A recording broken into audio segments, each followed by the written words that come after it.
Check out FlipsideGaming.com for all your gaming needs. Use the promo code HEROES to save 10% on all orders over $10 and support the channel at the same time.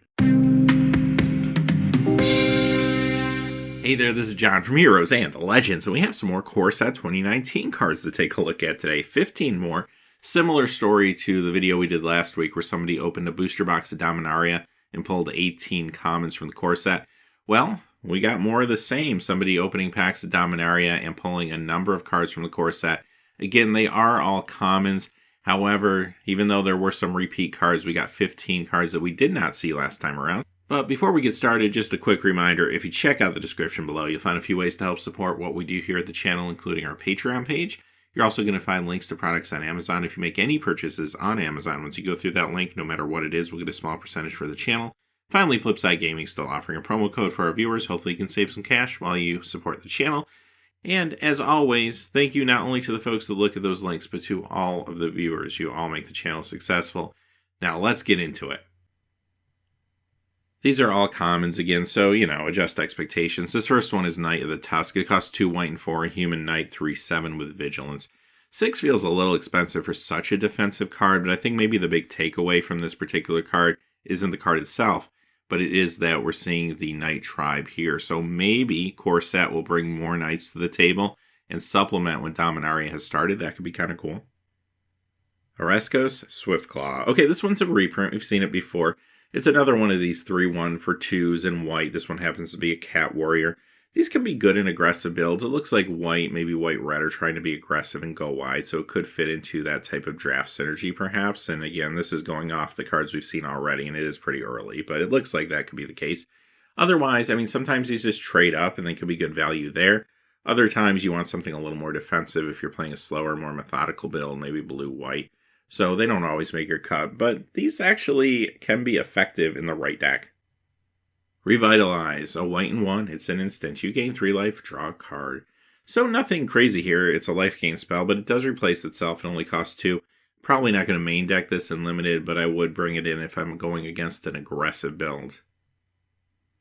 Rustwing Falcon, not very exciting here. It is a 1-drop flyer. We haven't seen the whole set. Maybe there's bunches of stuff that just buffs flyers or something. This on its own, though, a 1/2 in the air for 1 just doesn't feel that thrilling to me. I'd rather play a 2-drop with an ability or a 3-drop with an ability as opposed to playing something like this typically. Trusty Pack Beast, a white and 2, beast 2/3. When the center of the battlefield, return target artifact card from your graveyard to your hand. It's hard to assess these artifact interactions cards at this point. We've seen some in white, some in blue. However, if the artifacts are good enough, I'm sure this is very runnable. If you don't have good targets for this, though, you might want to skip it at least part of the time. It's a fine curve filler, though, regardless in certain situations.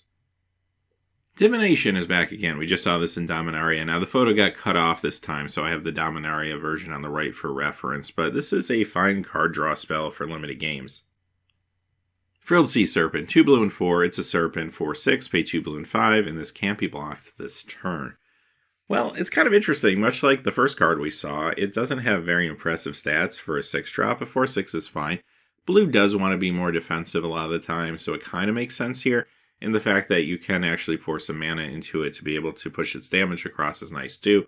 I might have preferred like a 5/5 for 6, but hey, you know what? In limited, this probably won't be bad for you, especially if you have a more controlling, methodical build, or if you find yourself in a grindy matchup. Although it is a little weird because typically core sets do play really fast, and they have a lot of aggressive creatures and a lot of simple mechanics, so games go quickly. So we have seen a few cards that do tend to lend itself to making the game longer. Maybe they're trying a different strategy this time. I guess we'll see once more of the set's revealed. Gearsmith Prodigy. It's a blue 1/2 human artificer. This gets +1/+0 as long as you control an artifact. So another card that interacts with artifacts. Hard to say how good it is until we see the artifacts. How many of them, what rarities, casting cost, and such. However, this is a little weird in blue. This feels more like a red card to me. Because a 1/2 or even a 2/2 for 1 in blue usually isn't what I care about in blue. Might be what I care about in red, though. So, I don't know. Interesting design here. Tellurian Scholar is back again. Of course, we just saw this in Dominaria. It's a vanilla. It's not thrilling. If you have to play it, you're probably not happy about it. But it's there if you need it as a curve filler. Not much more to say about it. It is a wizard, though. Maybe it's a clue that we'll see some more. Uncomfortable Chill, a blue and 2 instant. Creatures your opponents control get -2/-0 till end of turn, draw a card. I like that they're thinking about multiplayer with opponents. I like that this replaces itself, so it's got a couple good things going for it right off the bat. Maybe it doesn't always make your main deck, depending on what's going on, what other removal you have and such. However, you'll be happy it's in your sideboard if you do come up against a go-wide strategy, and it does appear that Boros is trying to do that. So this could really get a deck like that. If they attack in with everything, tap out, hoping to finish you off, you play this, survive, and crack back, that could be a big turn, if not a game win sometimes. So this card could be really sweet from time to time anyway. Catalyst Elemental. Maybe the most interesting card today. It's a red and 2 elemental 2/2. You can sack it to add 2 red mana. So a 2/2 for 3 on paper doesn't sound exciting, but the fact that this banks your mana is really nice because it can lead to a future turn where you're doing something a lot bigger ahead of curve, and that can be awesome. It's also a nice aggressive card because you can attack in with this 2/2, hold up your mana, maybe bluff a little bit, and if they block, then you can sack it and perhaps play a burn spell or something like that. So overall, this is a very versatile card. I don't necessarily see this in standard at that cost, but maybe another middle to high middle of the pack draft pick. Fire Elemental. Yeah, another card from Dominaria. Crazy, this is the third one today. So there's a lot of repeat cards here. Of course, this is a classic card originally from Alpha Beta Unlimited. Doesn't really hold up all that well, though, in today's Magic. Even in Limited, you're not thrilled to play this. It's there for you if you need a sizable 5-drop. However, most of the time, if you're playing this, you're not happy about it. You just want something that has more of an impact. So many creatures nowadays for 5 are going to have good abilities attached to them. This just feels really underwhelming. Goblin Motivator. It costs 1 red. It's a Goblin Warrior, 1/1. Tap, target creature gains haste till end of turn. This feels like a really good common. It's hard to find good 1-drops sometimes in these sets, but this one is very serviceable. It's not a 1-drop that wants to come down in turn 1 and just rumble and be aggressive. It's more of a utility 1-drop that's going to make your later drops better. So if you're playing Gruul Colors maybe, and you have some creatures that have Trample or something like that, this is a good way to just kind of push their effectiveness a little harder. And I could see myself picking this, again, relatively middle, high-ish of the pack. It is a common, but still feels like a pretty good one overall. Also, this is another Goblin, so it does seem like they are going to supplement the Dominaria Goblins a little more with a set. That's kind of cool. Lava Axe, another reprint here you're probably pretty familiar with. This can be good in the right decks in Limited, especially if you're hyper-aggressive. This can help you put the last damage across. A little annoying that it's sorcery speed, it can't hit a creature, but for 5 mana, I don't hate this card. I'm not going to probably run more than, say, 1 in my deck typically, but there are builds where this does make sense.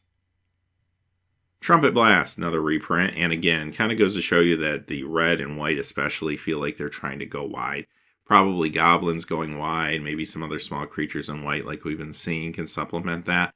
And Trumpet Blast is an amazing instant to just put away a game. We saw the foil to that card in blue a few moments ago, which I thought was pretty cool. But if you can get by with this sometimes can be game ending under the right circumstances. Alright, that's what we got for today. Now, a lot of people asked me last week if I thought Wizards was purposely sliding these cards into Dominaria packs to build excitement for the core set. Honestly, I don't think that's the case this time around for a few reasons. One of which, I feel like it would take a strong coordination between Wizards and a third-party printer to do this. And not impossible, but I don't know if Wizards would want to devote the time and resources to something like that, honestly. Secondly, if this is on purpose, Wizards needs to fire their marketing department because this is horrible marketing, and that's another reason I just don't think it's true. Now, if you were to put cards in packs, I would put Battlebond cards in packs. Granted, probably the same printers aren't printing the standard sets as Battlebond, but Battlebond comes out in June. This set doesn't come out to July. Why would we talk about cards in July if they want us to buy cards in June, right? You could say different audiences, but at the same time, it's still a set coming out in June they're trying to promote. So why skip over it? Also, why show a bunch of underwhelming commons? If you're trying to promote a set, show maybe some good uncommons, even if you don't want to give away rares and mythics. But it's underwhelming commons aren't going to get anyone excited for the set. If nothing else, they're going to make people say the set looks boring. That's what's been happening. Not to mention that it would not be as effective to pack all of these cards into one booster box as opposed to trying to spread them out to make sure that they get maximum exposure. So for those reasons, I don't think they're doing this on purpose.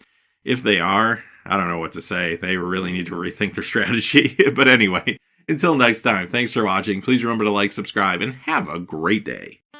Hey, thanks for watching. This video is made possible by the generous support of viewers like you on Patreon. Check out the description below for links to our Patreon page as well as our Amazon affiliate store, where a small percentage of all sales will also help support the channel.